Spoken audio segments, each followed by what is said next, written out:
And the Texas National Guard is in the southwest suburbs this morning at the request of the Trump administration. And this deployment is already facing legal challenges. NBC5's Lisa Chavarria live for us this morning in Elwood, where the troops are based. Lisa, what are you seeing out there this morning? Still relatively quiet so far this morning, Michelle and Evrod, but what we are able to see are a number of semi-trucks. And what we were seeing throughout the course of the day yesterday was these vehicles were being unloaded. There was a lot of different equipment that was inside of them. So this is a live look at this facility. This is here at the Army Reserve Base that you're taking a look at here in Elwood. But I want to show you a bit more about what things looked like yesterday. So Sky-Fi was able to capture these images of National Guard troops, some wearing patches appearing to be from Texas, at the Elwood U.S. Army Reserve Center. This is about 50 miles outside of Chicago near Joliet.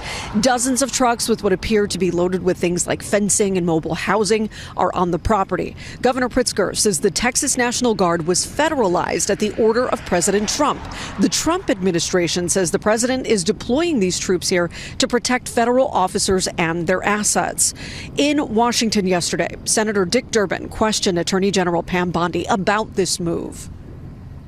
What's the secret? Why do you want to keep this secret? The American people don't know the rationale behind the deployment of National Guard troops in my state. They're working to protect you. I wish you loved Chicago as much as you hate President Trump.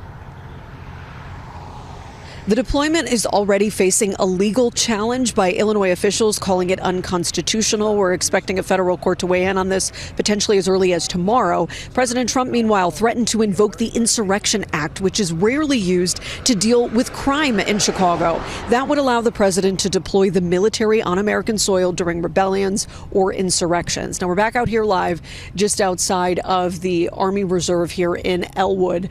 Again, we're not really seeing too much activity, but it is certainly well lit, so you can see the number of those box trucks that we were talking about, those semi-trucks. At this point, it is still unclear where or when we could see National Guard troops on the streets of Chicago as well as in the suburbs. Of course, as soon as we learn any additional information, we'll be sure to bring that to you.